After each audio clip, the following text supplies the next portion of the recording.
Howdy guys, and thanks for joining me. So last year I passed my FAA Part 107 test with about, I think it was a 96%. And in this video I'm going to show you my very non-scientific and very lazy way that I passed it. So let's just jump right into it. So the first thing I did was I just spammed my mind with the same study guide. So there's a study guide by Tony and Chelsea Northrup. They're like a famous photography channel. They made it, I think, 7 years ago, but most of it's still accurate. And I found a cut down version that was about 32 minutes long that cut out any of the, excess fluff and pointless stuff.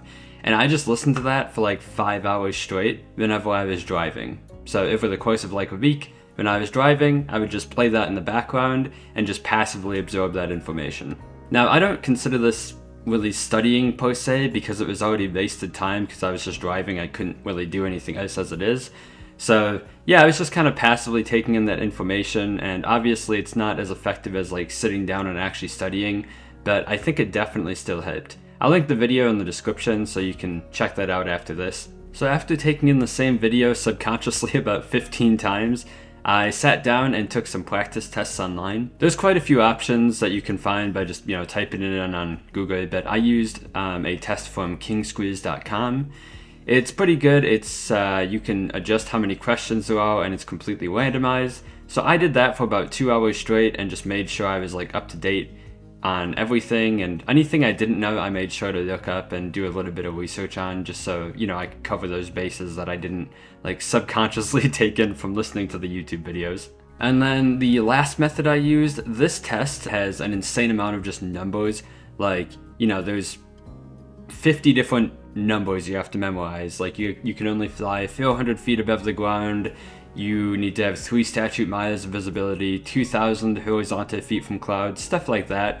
So I took all of these numbers and wrote them down on a little piece of paper, and then right before I went into the test, I sat in my car for about 30 minutes and just read them over and over and over and over, so they were fresh and in my mind as soon as I went into the test. And now some tips for the test itself. Every test is going to be randomized. It's 60 questions, but you do get a lot of time to finish them. And so that means your questions are probably going to be different than what I had or what anybody else online had. So just be prepared for that. You kind of got to make sure you study everything because you never know what your specific test is going to focus on. On that subject, however, they do give you this massive 100-page booklet to use in the test. It's kind of like a study guide in the test. And that mostly covers the sectional maps, like the FAA's maps from the 1950s and stuff.